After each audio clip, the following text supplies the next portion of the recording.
திருவண்ணாமலையில் ஓய்வு பெற்ற காவல் உதவி ஆய்வாளர் மீது கொலைவெறி தாக்குதல் நடத்தும் சிசிடிவி காட்சி வெளியாகி பெரும் பரபரப்பை ஏற்படுத்தியுள்ளது. ஓய்வு பெற்ற காவலர் மீதான தாக்குதலுக்கு என்ன காரணம்?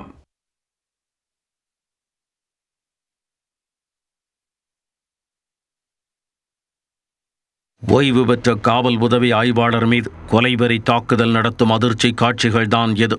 ரவுண்டு கட்டி தாக்கிய கும்பலிடம் இருந்து யார் எவரென்றே தெரியாத கார் டிரைவர் ஒருவரை மீட்ட காரணத்திற்காக ஓய்வு பெற்ற காவல் உதவி ஆய்வாளர் மீது தாக்குதல் நடத்திய சம்பவத்தில் நடந்தது என்ன?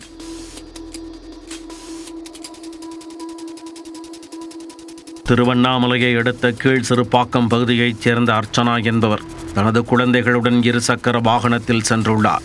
நல்லவன்பாளையம் ரவுண்டானா அருகே சென்று கொண்டிருந்த பொழுது முன்னால் சென்ற காரின் பின்பகுதியில் எதிர்பாராத விதமாக அர்ச்சனாவின் வாகனம் மோதியது.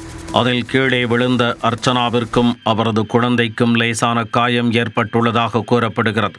அது தொடர்பாக அர்ச்சனா போனில் தகவல் கொடுக்க சம்பவ இடத்திற்கு வந்த அவரது உறவினர்கள் கார் ஓட்டுநரை கடுமையாக தாக்கியுள்ளனர். இதனை அருகாமையில் இருந்து கவனித்த ஓய்வு பெற்ற உதவி ஆய்வாளர் மனோகரன் ஓட்டுநரை மீட்டு திருவண்ணாமலை மேற்கு காவல் நிலையத்திற்கு அழைத்துச் சென்றுள்ளார். கார் ஓட்டுநரை காப்பாற்றி அழைத்துச் சென்றதால் கடுப்பில் இருந்த கும்பல் ஓய்வு பெற்ற காவல் உதவி ஆய்வாளர் மனோகரனுக்காக காத்திருந்தனர்.